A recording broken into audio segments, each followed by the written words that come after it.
to the Token and Hobbs Show on the Roads to Liberty Network. What's up, everybody? It's Friday night. You're riding with the road crew. This is the Token and Hobbs Show on the Roads to Liberty Network. I am your host, Token, joined as always with my fabulous co-host, Mr. Hobbs. What up, buddy? I see you have your Guinness. I have my Captain and Coke. I think we're ready for some action here. Let's get it started. Now, in case you guys can't tell already just by listening to me, I am dealing with a bit of an allergies issue. So my sinuses completely stuffed up. So if I'm sounding a little weird right now, that's why. Nebraska is not kind to me. I spent the entire winter trying to freeze me to death. Now it's trying to suffocate me. So this state obviously doesn't like me. It's trying to murder me in some horrific ways. But you know what? I'm stronger than it is, and I will survive. So let's get into some Liberty talk. But first we have some announcements to make. First announcement, bonus episode is now up on our podcast. I had the privilege of getting to go to see Dave Rubin at the University of Nebraska in Omaha last Wednesday. It was last Wednesday. It was a very, very fun event. Turning Point USA put it on at UNO, and it was a good crowd. He talked for about an hour and had a Q&A session. It was a lot of fun. And after the presentation was finished, I met up with the guys from the Bread and Circus podcast over at Big Bill Media, and also with Andrea Liberator from the Drunk and Disorderly podcast. And we did kind of a live stream. It was a lot of fun. So if you're interested in that, go ahead and check it out. It's very cool because I got a couple buttons from there. I got a taxation is theft button. I was very surprised to see one of those at a Turning Point event because those guys are more conservative than libertarian. But hey, a taxation is theft pin. I'll take that. I also got a socialism sucks pin. You can see that in the style of a Bernie Sanders pin. I always like these. I thought they were very cool. So socialism sucks and taxation is theft. I got those both at the event. What Wish you would have picked me up one. I should have told you that these were here. You know what? You come over here, I'll let you have one of these. I got a little pin stuck to my wall right now, so I don't need all these pins. You can have it. What else are we doing? Oh, this weekend, I am going to be a host on the Bread and Circus podcast hosted by Big Bill Media. I'm looking forward to that. We had Caleb Salvador on a few weeks ago as a guest host, and we decided to do kind of a trade-off. He would come on our show, and one of us would go on his show. So I'm going to be over there on Saturday recording an episode, and that'll be up on Sunday for you guys to listen to. So that's going to be a lot of fun. Looking forward to that.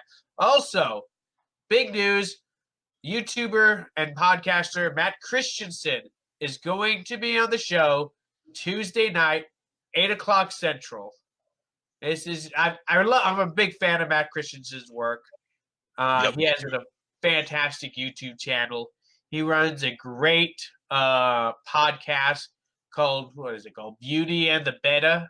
Yep, Beauty and the Beta with another fairly well-known YouTuber named Blonde in the Belly of the Beast. Is that her full name? See, Yeah, I looked it that's up. her YouTube channel. I've never seen her YouTube channel, but they work pretty well with each other. Mm-hmm. So, I mean, so that'll be on Tuesday at 8 o'clock Central Time. If anybody's not in the Central Time, so it's not going to be our normal Friday show. Tuesday at 8, bonus show. Yeah, so it's going to be a 30-minute episode because the beta has limited time to talk to people apparently, and we were lucky enough to get him to come on our show. Very excited about that. I've been a fan of his YouTube channel for a very long time. Mm-hmm. And I'm looking forward to actually sitting down for a half hour, having a conversation, picking into his mind a little bit, because the guy is a recovering progressive. And you know what? Those are the best kind of people. People who are recovering progressives and now absolutely hate the left because, it kind of sucks. It's something that a guy like me can never fully understand because, as for myself, I'm a recovering conservative. So we all have to come from somewhere. But I was never in the belly of the beast, so to speak, when it comes to leftist politics. I was never on that side of the aisle. No. But you're a fan of his show, right? You've listened to him a bit. I subscribed to him probably early last year, but I would every once in a while I'd see one of his videos pop up, and I was always impressed. He's got a very good voice for what he does. His editing skills are really good. His writing skills are also just top notch. He gets his point across, and it's always just to the point and really drives his point home. Absolutely. I got to read Carlos' comment here. Pollen is so bad, people are turning their meth back into Sudafed.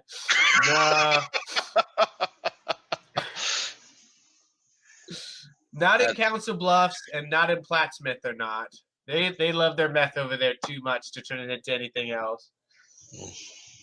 If you guys don't live in the local area, you probably don't get that joke, but trust me, it's funny. Yeah. Plattsmouth is like hillbilly alley for Nebraska, at least in the eastern part of the state. You guys probably have hillbilly alleys everywhere out in central Nebraska. I don't know. Yeah. And then Council Bluffs is part of Iowa, and all of Iowa is hillbilly alley. So, I mean, that's just the part we get to pick on because, screw Iowa. We don't like those guys. But, you know what? I took some decongestion, I took some nasal spray. Hopefully, I'll sound better as the night progresses. I got my handicap and Coke right here. That'll clear my sinuses up a little bit. Hopefully. Yeah. We'll see. If nothing else, you at least, won't feel bad. I still feel bad, just in a different way. Okay, Let's get into the first topic we wanted to go over today. So, whenever a Democrat tells you that they have no intention of taking your guns or banning the Second Amendment, we've told you here multiple times, don't ever believe them because they're a bunch of filthy liars. That's exactly what they want to do. And case in point, there is an opinion piece written in USA Today by one Peter Funt. First of all, I'd like to point out that's a very funny name. All right, I am not too mature to make fun of people's funny names. So Mr. David Funt wrote an article titled "Kamala Harris owns a handgun. That's disqualifying for a 2020 Democrat in my book." Very interesting. They don't want to take your guns, but what they do want to do is disqualify you from serving in politics because you own a gun. So apparently that's something that, I don't know, man. It seems kind of stupid to me on face value, but let's go into this article just a little bit because it's full of awesomeness, and I want to share it with you because you guys that are listening are awesome, and you deserve to hear this awesomeness too. So I'm just going to read excerpts from this article. All right. At a time when Democrats are toughening their positions on gun control and seeking to make it a core issue in 2020, the California senator has conceded her personal relationship with guns is unique among major Democrats. She owns a handgun, a campaign aide told CNN. So, first aside, there's nothing remarkable about owning a handgun. No, not in this country.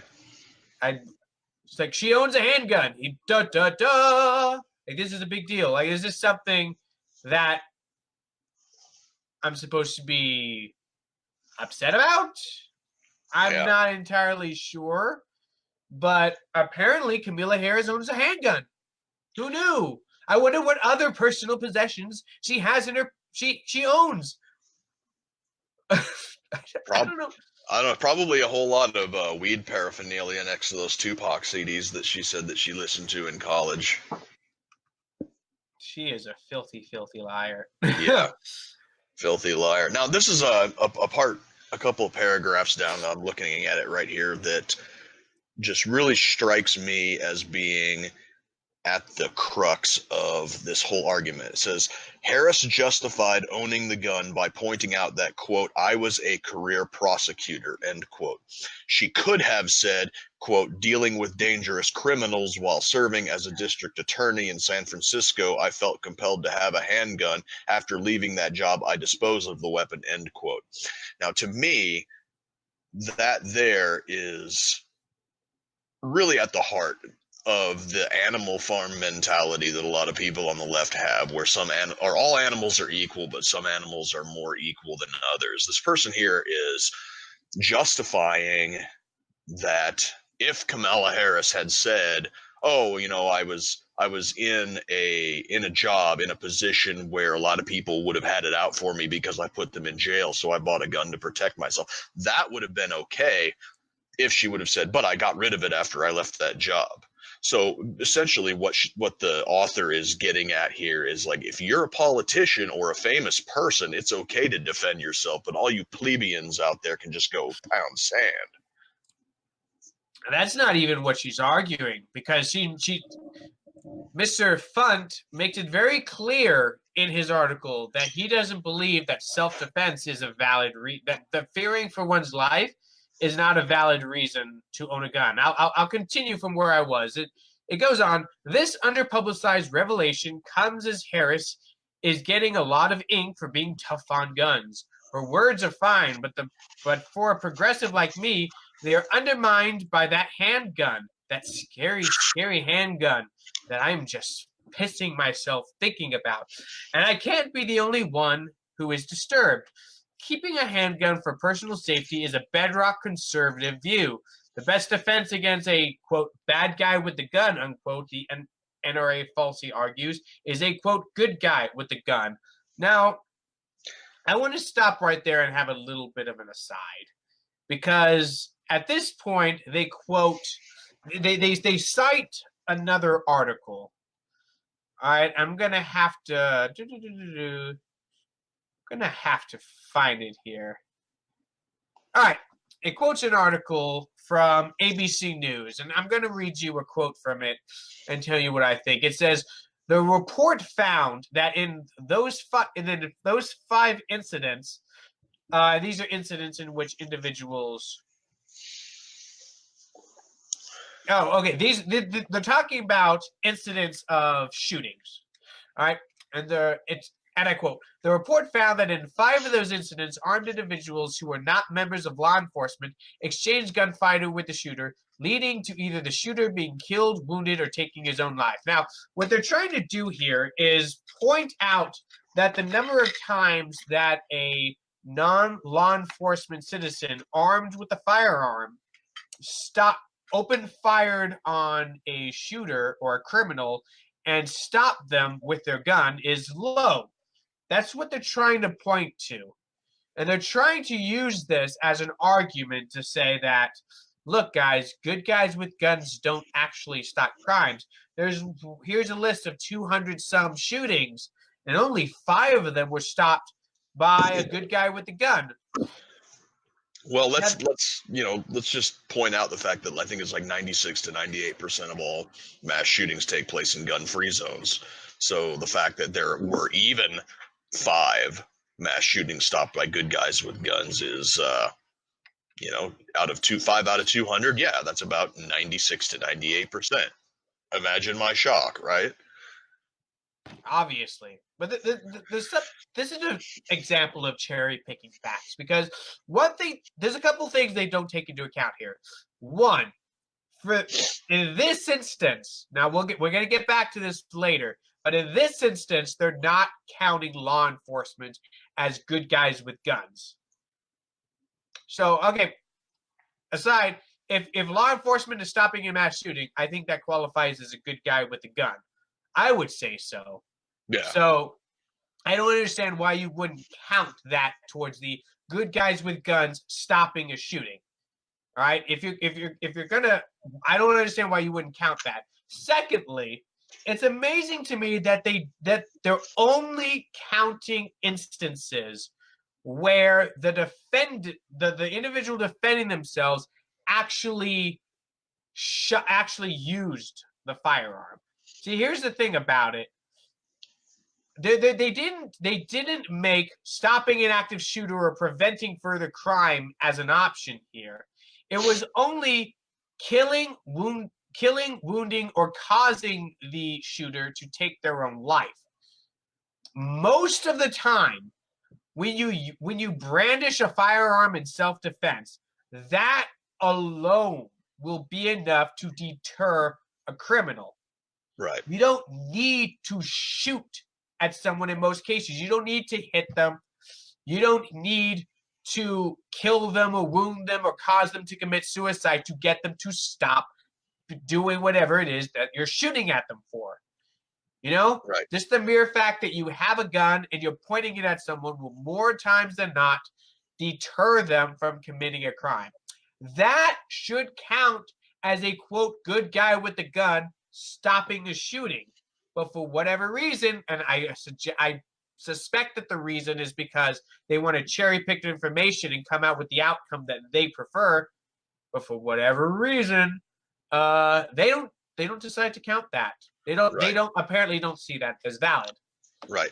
The CDC has for a very long time been on the anti-gun side of the argument. And when they put out their gun death statistics at the end of every year, they are trying to lump in things like suicides and even police shootings as gun deaths. When you take out police use of firearms and you take out suicides, those numbers get cut down to 1/3. I think it's 60,000 or 30,000 people die from a bullet every year in the United States, but 20,000 of those are suicides. And when you cut those down to about 10,000 people a year, and then the majority of those are in inner city areas and are typically related to gang-on-gang warfare or something along the drug war.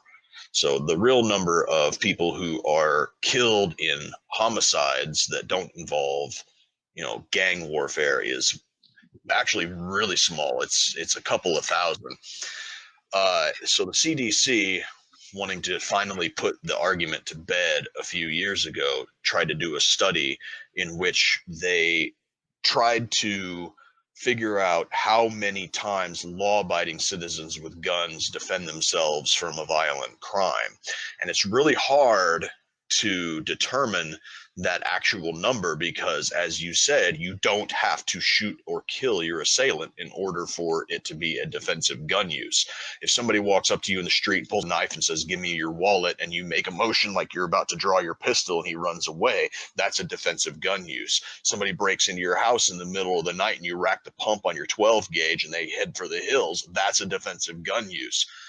If somebody's banging on your front door drunk, wanting to hurt you in the middle of the night, and you yell, "I have a gun," even if you don't have a gun, the threat of the gun being there, in my mind, is a defensive gun use. So the CDC came back with their numbers. It's really hard to get the actual number because if you don't actually have to pull your gun or brandish your gun to stop the crime, why would you report anything like that? So the CDC, and they're on the low end, they say that an estimated 100,000 defensive gun uses a year. And on the high end, they say it could be as many as 2.5 to 3 million. So if you're looking at on the high end of gun deaths in America being 60,000, and that's with suicides and police involved shootings lumped into it, compared to 100,000 to 2.5 million, I'd say that that's a case shut right there. But they don't want to, they don't want to concede that point. No, and why would they? Because that completely demolishes the gun control argument they're using. And the only thing they always point to mass shootings as the reason we need more gun control. Yes, mass shootings are up, but overall violent crime is down and has been going down for decades now. Right.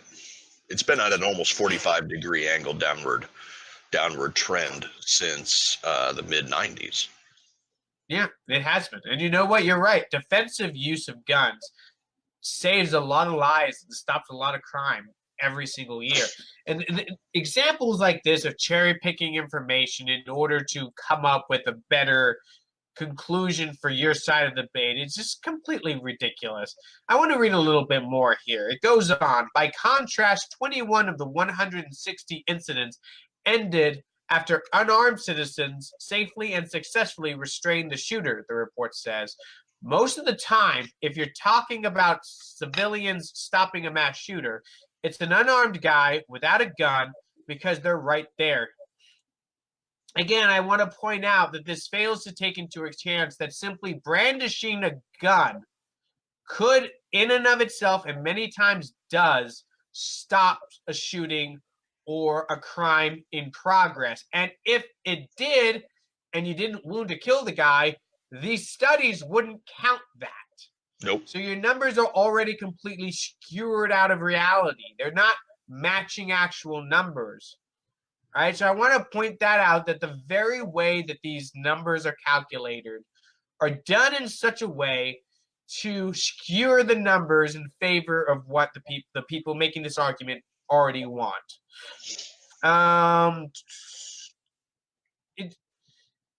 I don't know, man. It's completely ridiculous. I'd also like to point out how many individuals who have been the victims of shootings, who may have been inclined to fight back, weren't able to do so successfully because they didn't have the proper means to do so.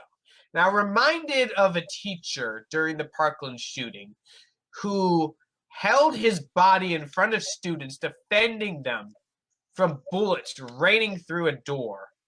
How much more successful would he have been if he had the proper means of self-defense? Right, and what was it, 21 that you said out of the 200 or whatever, that it was an unarmed person like tackling the gunman to the ground? How much easier would it have been to pull a gun and either return fire or, I have you, face down, asshole? Yeah, a gun is a useful tool in these situations, and they'll always bring up the argument that turning a mass shooting into a two-way range isn't going to solve anything, or what if you hit an innocent bystander, or that is the most retarded argument ever.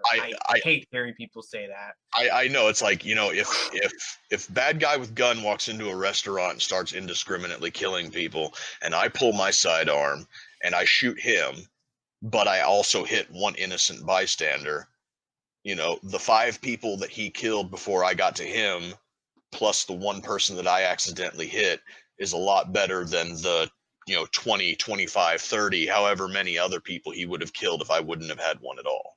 This is an argument that, if taken to its logical conclusion, is an argument that only a pacifist could make. And I don't think that most of these people making this argument are actually pacifists. I think they're just anti-gun, and they're clinging to whatever argument is convenient for the time. Because if you really take this to its logical conclusion, it really says that nobody anywhere for any reason should use guns defensively. Right. Like, cops shouldn't have guns, the military shouldn't have guns. Nobody should be able to use any sort of self-defense at all, because you might accidentally hurt a bystander in the process of defending yourself and others.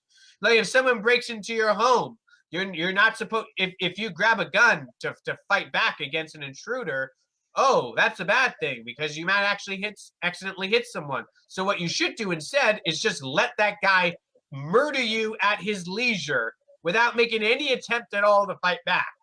Right. Like, right. any sort of self-defense is out of the question, according to this argument. Yeah, and I hate to reduce human life to a simple numbers game of, one innocent bystander is better than, 20 additional victims. But at the end of the day, that's what you have to do when you're dealing with somebody making that argument. And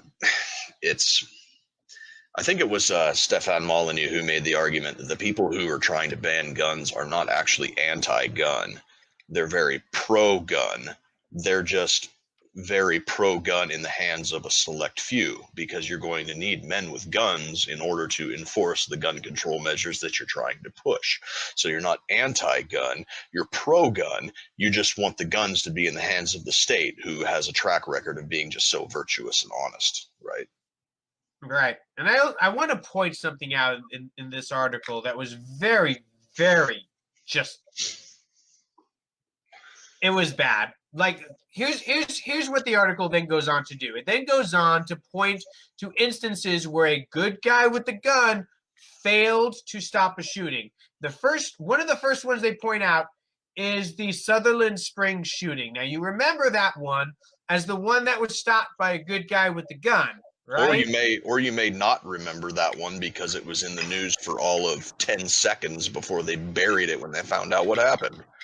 Exactly. He tries to say this, that because the guy did not get to the massacre before it occurred, or as it was occurring, and this is not an instance of a good guy with a gun stopping a massacre. But here's the thing about it: the shooter was in the process of leaving that location to continue his killing spree, Right. and en route was stopped by an armed citizen. Here's the thing: this is an opportunity cost issue here, because we don't know how many more people may have died if that man were allowed to simply go on killing. We don't know. All we know is the number of people who did die. We don't know the number of people who are alive right now at this second because of this hero went and got a gun from his house and stopped a shooter. But this article wants to make it seem that he didn't save any lives. He didn't stop any massacres. He didn't do anything worthwhile by stopping a mad psychopath from getting to his location and shooting it up. It wants to use this as an example of a good guy with a gun failing to stop a shooting. Yeah. It's absolutely ridiculous. It makes no sense to do this. The only thing that the guy that responded to that shooting is guilty of is not being psychic. He didn't know that some nutcase was going to come in and shoot up a church. And if I remember correctly, he was barefoot in his backyard doing some gardening when he heard the shots go off. And he ran into his house, told his daughter to call 911 and get him some magazines. And he grabbed his rifle and grabbed a few magazines and ran outside barefoot to confront a guy who had just shot a bunch of elderly people in a church. And when that guy walked out of that church door and was met with a wall of bullets, he jumped in his truck and sped off. And now this barefoot first responder flags down a guy passing through, didn't know the guy. They didn't know each other. He just sees a barefoot guy with an AR standing in the middle of the street, obviously stops. And he's like, what? He's like, chase that car. He just killed a bunch of people. And the guy didn't even question. He's just like, okay. And so they sped off together, and they ended up, the first responder had actually hit the guy, and he bled out and drove his vehicle off of the road. And he sat there for, I think, 5 minutes with a rifle trained on this vehicle on the side of the road, waiting for the cops to show up. So you're absolutely right.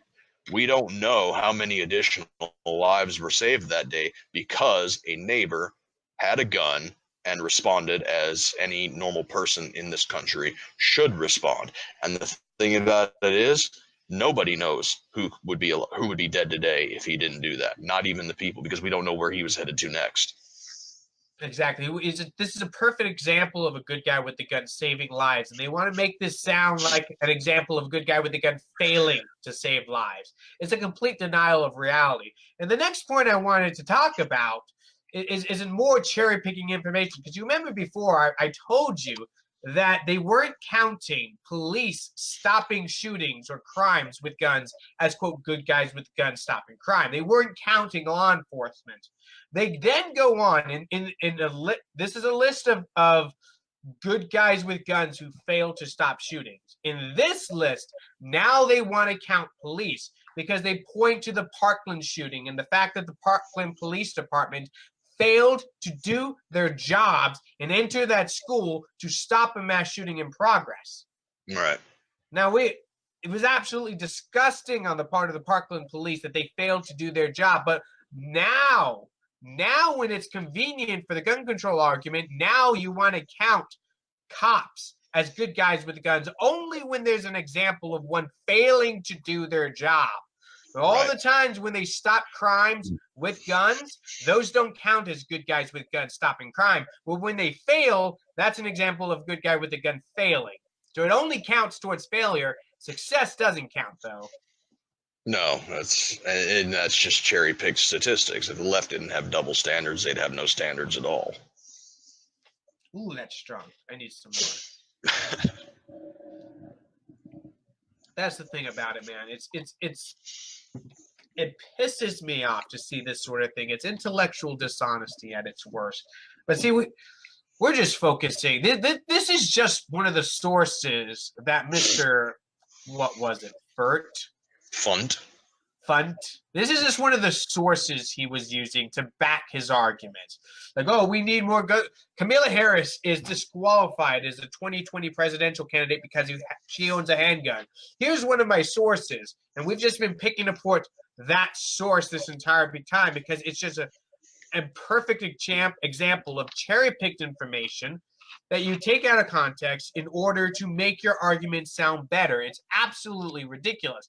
But I do want to get back to the actual article that we were talking about. Right.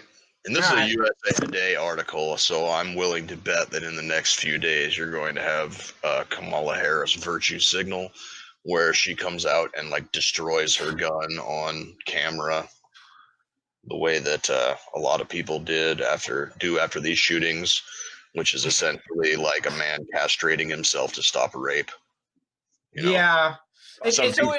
Something tells me that Kamala Harris's gun is not going to be used in the commission of a crime unless it's stolen, in which case that's a moot point. You know, it's not her committing the crime.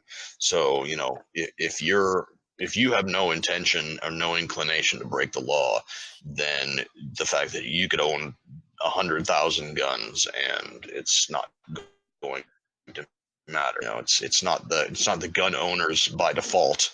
You know, a gun isn't some magical totem that's going to turn you into a psychopath. It's what?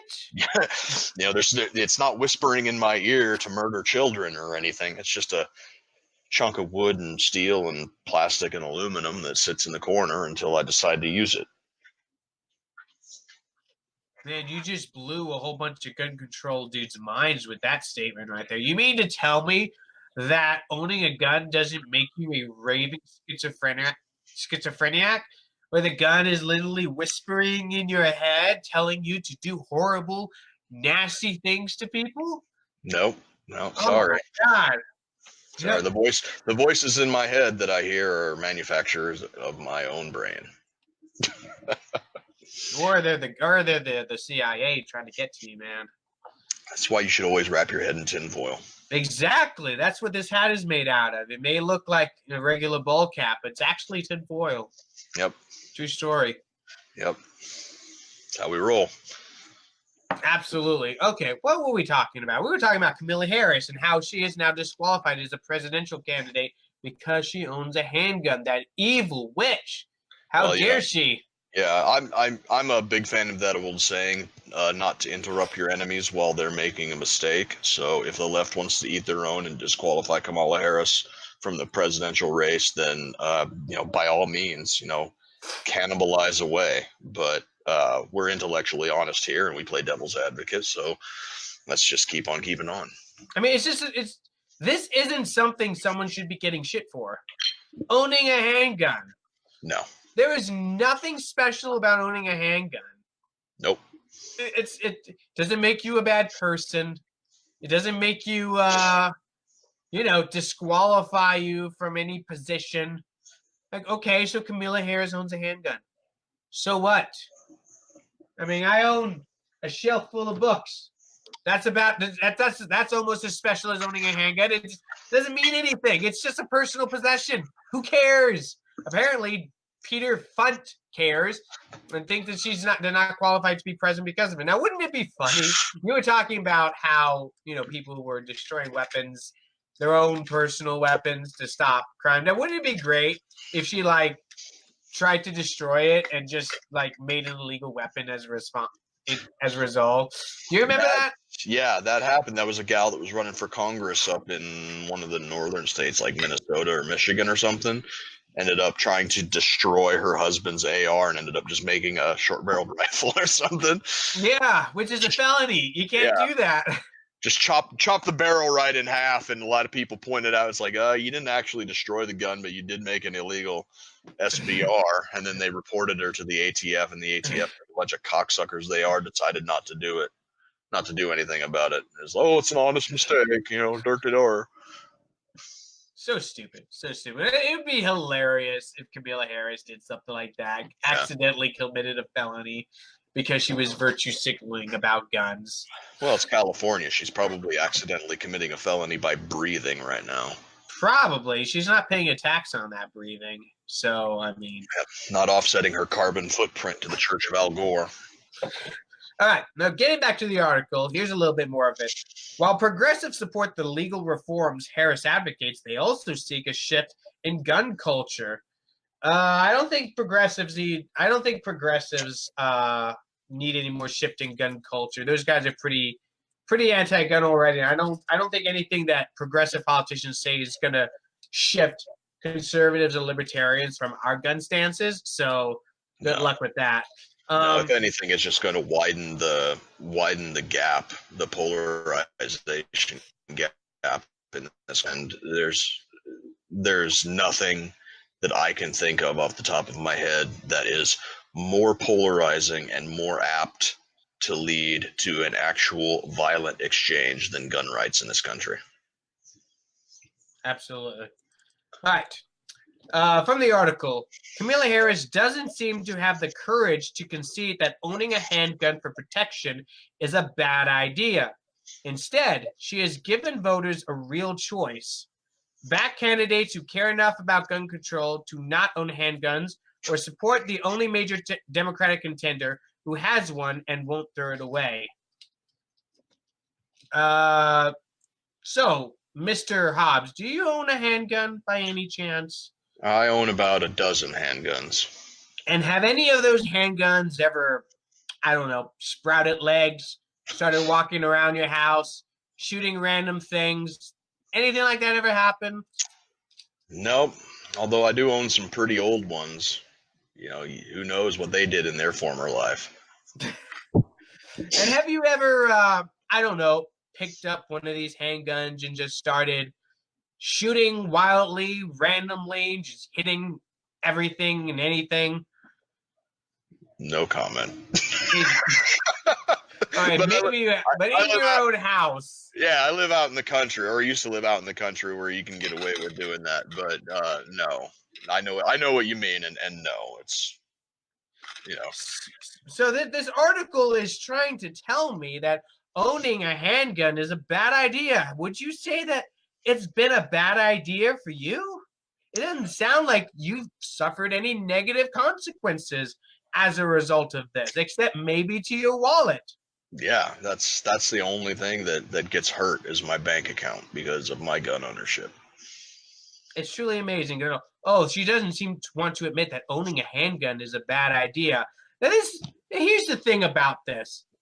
It's the left, especially the progressive left, which is where this guy is coming from, that is always talking constantly, without fail, about privilege, right?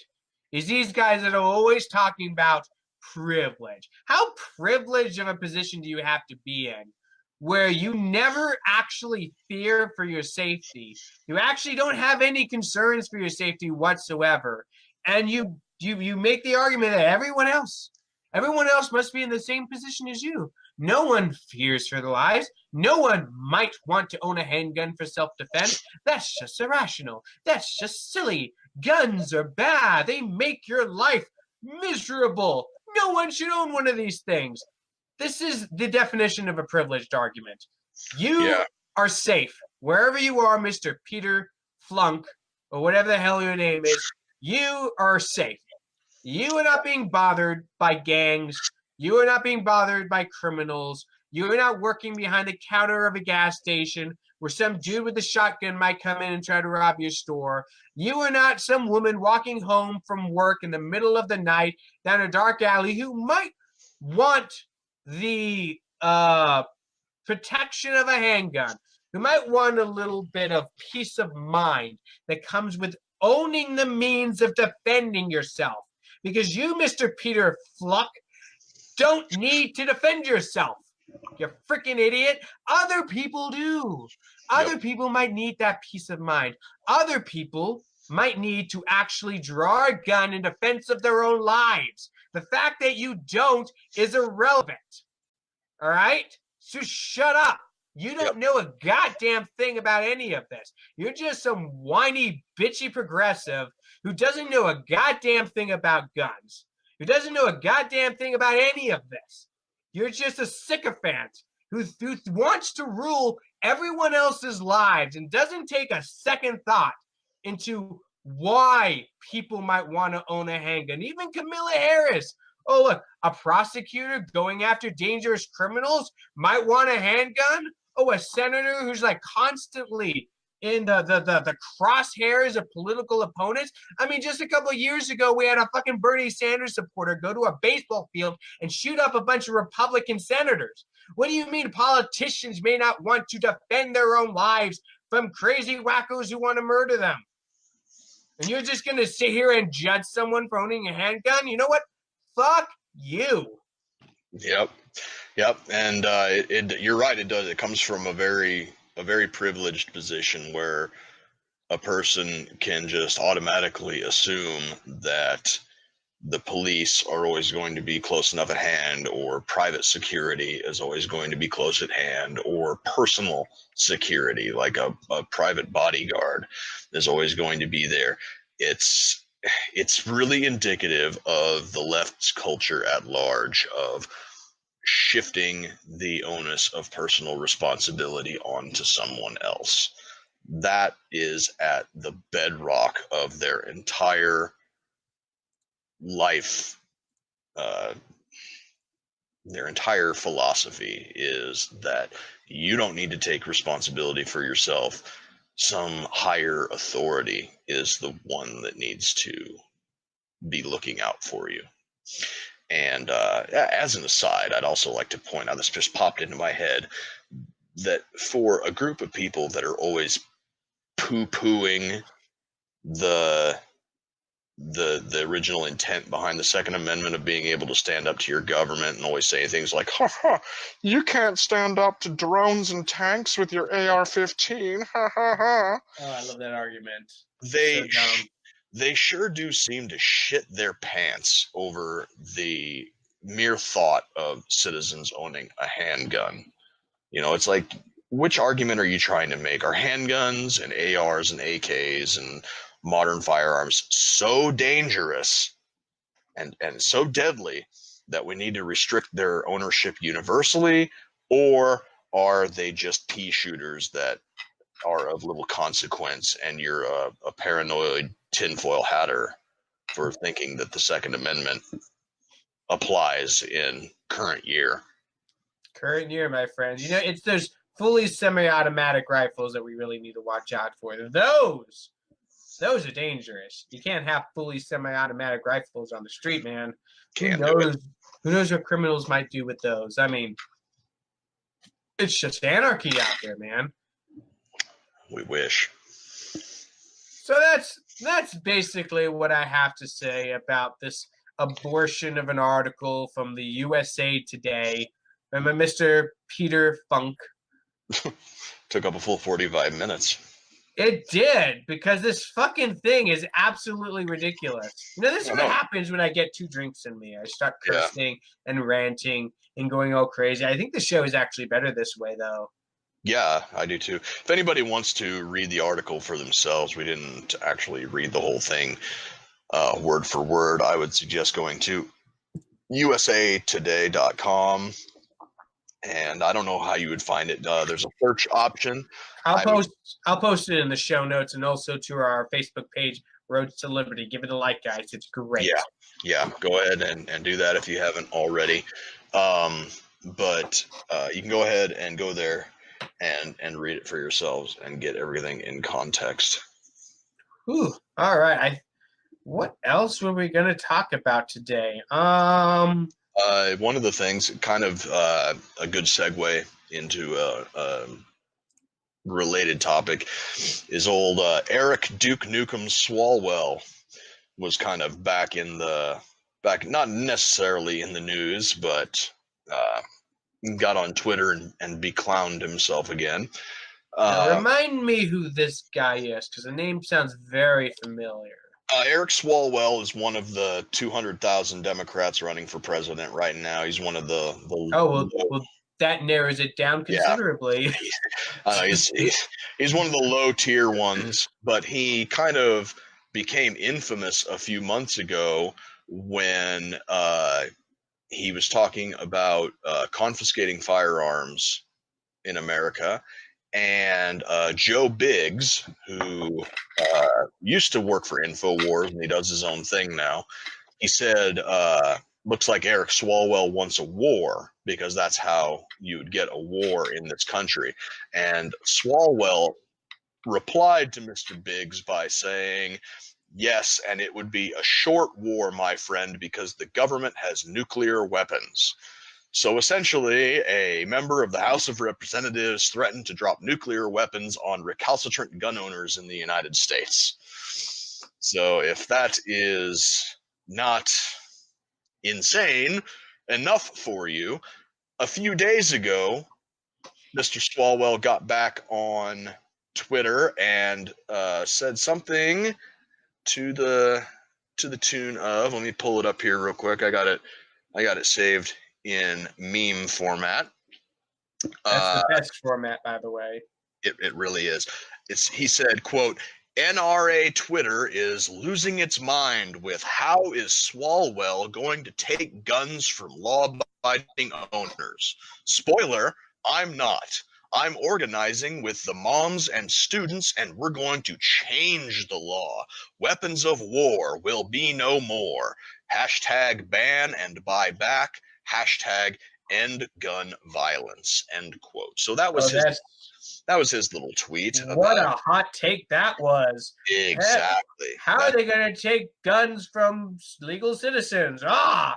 We're just going to make you illegal citizens. That's how we'll do it. There are upwards of 100 million legal gun owners in the United States, and if you can't be a law-abiding gun owner if owning a gun is illegal. That's his thought process right there. He's just moving the goalposts, and damn the consequences. If you want to criminalize over 100 million people overnight by passing some stupid law because you're too chicken shit to deal with the fact that there are gun owners in the world and they may pose a threat to your delusions of tyranny, then you just move those goalposts, put your shoulder to it and push, I guess is his line of thought. Yeah, this is the very fact that this guy thinks it'd be a good idea to nuke gun owners. Let's just say all the gun owners in America rose up in revolt because you passed some stupid gun owner law. What do you get? You're gonna nuke Texas? You're gonna nuke your own country to stop gun owners? Right. If we didn't nuke Vietnam or North Korea, we're not gonna nuke fucking Kansas. Exactly. And then you out of your mind? I was just about to say something along those exact same lines, is the fact that the entire point of wanting to be a tyrant is in order to rule over something worth ruling over. You're not going to put a tank round through the 22nd story of a building because a sniper is up there picking your guys off. The entire point of wanting to rule over the United States with an iron fist is because the United States is the most prosperous and powerful nation on planet Earth. If you glass this country, you rule over ashes, you absolute fucking knob.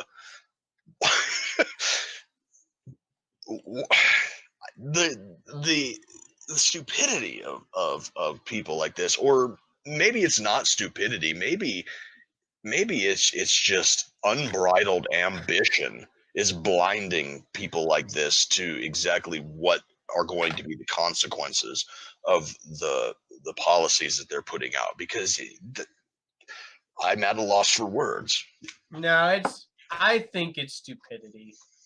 Because if you would say, even if you're like say you're a Frank Underwood type character, you wouldn't say nonsense like this because you're too conniving to say stupid shit like that. You know, you're too smart. You know that that's just going to be a meme, which you know it is. It is now.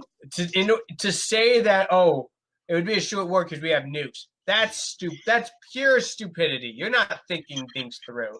You're not thinking, look, all these rural people. We'll just nuke them all. Oh, we don't have any food because we nuked all the food-producing states. Damn it. Now all the people in New York and Los Angeles are going to starve to death. Whoops, but at least they're not going to die of gun violence. Stop that. Yes, because getting shot to death makes you extra dead. It sure does, my friend. It sure does. So, yeah, there's that nonsense. We've just been talking guns this whole time. We haven't even gotten to Joe Biden deciding to jump in the race finally. Creepy Uncle Joe. Creepy Uncle. Mr. Hair Sniffer himself. He's finally done it. He's running for president to the surprise of absolutely no one. Yeah, that's.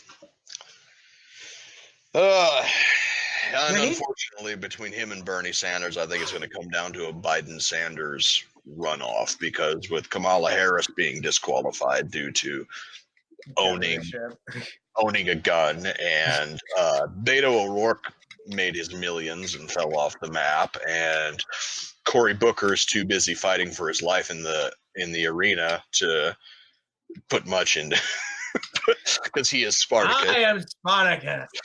Yeah, he's too busy fighting in the Coliseum to campaign much that I've seen. You know, everybody else is just kind of, I think, out to make a few $100,000 to a few $1 million in campaign money.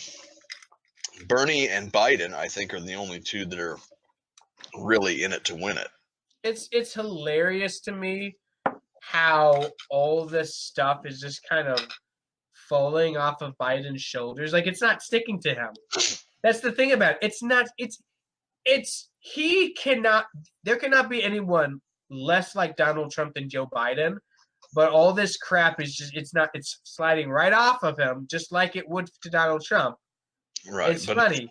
It's sliding off of Biden in a completely different way. Donald Trump, everything that they throw at him fails to stick because he's shameless about any wrongs that he's done. Biden, nothing is sticking to him because he's got the entire academic and media machine carrying his water for him. Yep. I was just about to say that. The reason nothing's going to stick to Joe Biden, they will all this stuff about Me Too and principles about being progressive and we need more minority and women representation, blah.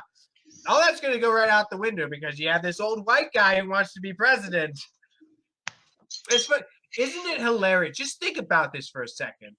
The Democrats have been absolutely obsessed about gender and race and sexuality and all this stuff for years. And who are the two guys that are leading this primary? They're two old white guys. That's hilarious to me. Yeah, you've hilarious. You've got an empty suit and an octogenarian communist. So what does that tell you about the Democratic Party? And then you got Mr. Beto O'Rourke that just likes standing on things. He did a lot of money. Who knows what he's going to do in the future? You got Native American herself, Elizabeth Warren, who's out there making smoke signals, trying to get people's attention. Mr. Spartacus in the ring. He's fucking killing people. He's fucking, I'm Spartacus. Are you not entertained? All that. No one's paying attention to him.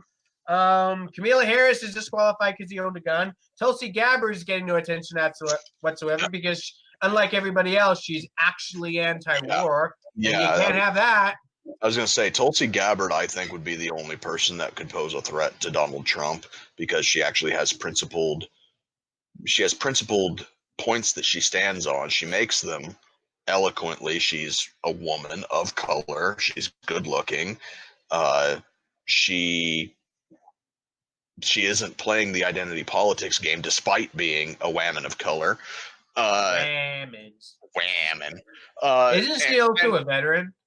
Yeah, she is. She's a veteran too. So she's got all of these great bullet points underneath of her resume, and the media is burying her. I mean, here's the thing about it.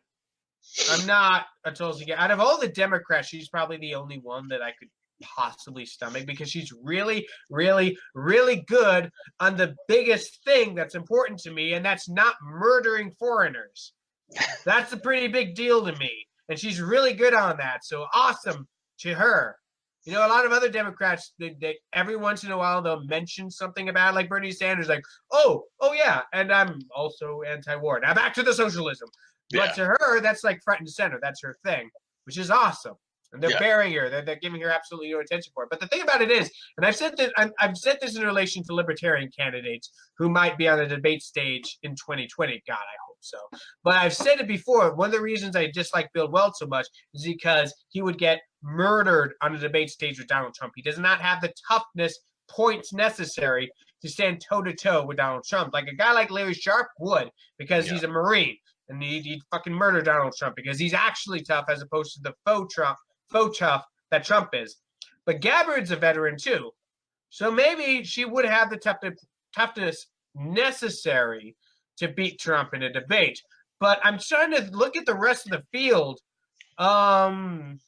Who else is going to be able to go up on stage with Donald Trump and out-troll him and out-tough him?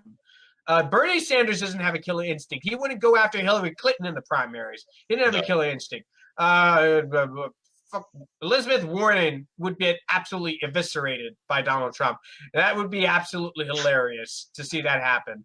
Joe Biden, no, he's not going to do anything. He didn't have any toughness in him. Cory Booker would make a big show out of it, but everyone would know it's a show because he's a big fat phony. Beto O'Rourke is the Jeb Bush of the Democratic Party. So he's got nothing. He's an empty suit, just like Jeb Bush was.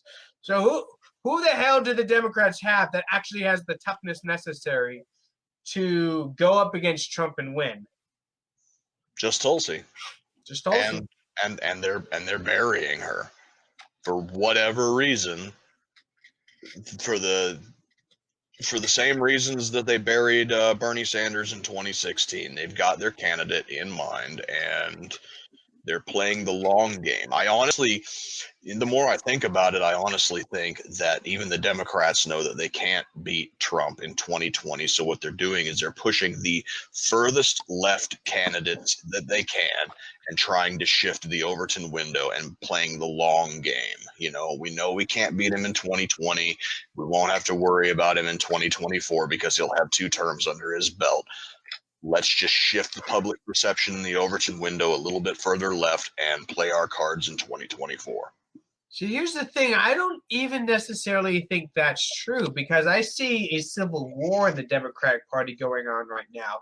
You got a plethora of hardcore progressives running. I mean, there's almost all of them at this point are these hardcore progressives who are going to try to out-left each other, right? Yeah. And then you got Joe Biden and Beto O'Rourke representing the establishment Democrats. Right. You know, the Democrats that have been in charge for years, ever since I've been old enough to pay attention to politics. These are the establishment choices. You know, in the same way that, you know, you can kind of compare it to the 2016 Republican primary. Tulsi Gabbard would kind of be the Rand Paul, just kind of pushed to the side and ignored. Marco Rubio and Jeb Bush would be kind of the Beto O'Rourke and the Joe Biden examples. What they're really missing is a Donald Trump. I don't see a Donald Trump running in the Democratic Party right now. There's no equivalent to him. Bernie Sanders is the closest to that populist person that really gets a lot of energy in a large base. but even he, I don't think, compares to 2016 Trump. Yeah, and you're right. There is a civil war brewing within the Democrat Party, and to kind of mesh it with my previous statement about shifting the Overton window, I think that the Betos and the Bidens are kind of the last gasp of the old school business Democrats to not only hang on to relevancy, but also to make sure that the Democratic Party doesn't shift so far left that it turns off those center-left Democrats that really make up the majority of people that vote Democrat. You know, you do have your very rabid, very loud, squeaky wheel progressive left wing of the Democratic Party, but the overwhelming majority of your Democrats are going to be your center-left moderates, you know, people who aren't fucking insane. And if they know that if they shift things too left too fast, those center left are going to go more center, and they're going to, you know, clomb on to somebody like Rand Paul, who has a lot of overlap with that center left demographic by being anti-war, pro-drug legalization, and things like that, more than they're going to shift left and go for somebody like an AOC or something. So by putting Beto and Biden at the forefront, even artificially, by pumping them up with PAC money, they're saying, hey, you know, we're still trying to appeal to that center base, but by also giving a spotlight to people like Bernie Sanders' crazy ramblings and AOC and people like that, they're also saying, but this is the direction we eventually want to head to. Yeah, I think it's important for everyone to remember Joe Biden raised $6.3 million in his first day, but that was from 96,000 unique donors. Bernie Sanders raised just a little bit. I think it was 6.1 with over 200,000. So we might end up, and only time can tell, because I don't think Joe Biden's going to end up like Jeb Bush did, you know. But it is very important to remember that Joe Biden made a little bit more money on a lot fewer donors than Bernie Sanders did. Bernie Sanders is definitely the populist candidate here. Joe Biden is the moderate candidate. We'll see who wins out in that race. And it's going to be so entertaining to see this unfold. I can't wait to see these people start to eviscerate each other. It's already kind of started even before Joe Biden joined the race, but it's going to pick up speed. I can't wait to see it happen. Looks like we're out of time. Damn it. But, you know, we can only talk for so long before people get bored with our voices. And you know what? My sinuses need a rest. This is too much for me. Yeah. I'm sure we could probably go longer and people wouldn't mind. But, yeah, an hour format's a good place to end it. But let's leave it up to the people. If they want to have longer shows, let's let them chime in on it. If they want to have longer shows, they got to make them themselves, because I'm not going any longer. All right. That's what the free market is all about. Okay. Remember, everybody, Road to Liberty, like our Facebook page. It's awesome. We just passed 4,000 likes. Very big milestone. I'm very happy about that. Lots of good memes go up there every single day. It's awesome. It's the best. You're going to love it. Remember to check out our bonus episode. Just went up on the Road to Liberty SoundCloud account. It's wherever you get your podcast. You'll probably find it there. I did that with the Bread and Circus podcast guys, and then Andrea Liberator from Drunken Disorderly. That was fun. Also, remember, Tuesday night, Matt Christensen coming on the show. It's going to be awesome. Yep. We have Instagram. We have Twitter, though I never posted Twitter because I don't really like Twitter. We also have a YouTube channel, which I'm starting to actually get better at loading these videos up to it. So check that out. Anything else, Hobbs, before we leave? I think we had a pretty good show tonight. I'll leave it up to everybody else to determine whether or not that's true. If you guys like 2-drink token better than 1-drink token, let me know, and I will make that a reality. I do not mind drinking more on the show to make you guys happy, because it makes me happy too. Remember, the website is roads2liberty.com. This is the Road to Liberty podcast. You have a good night, everybody. Stay classy, America.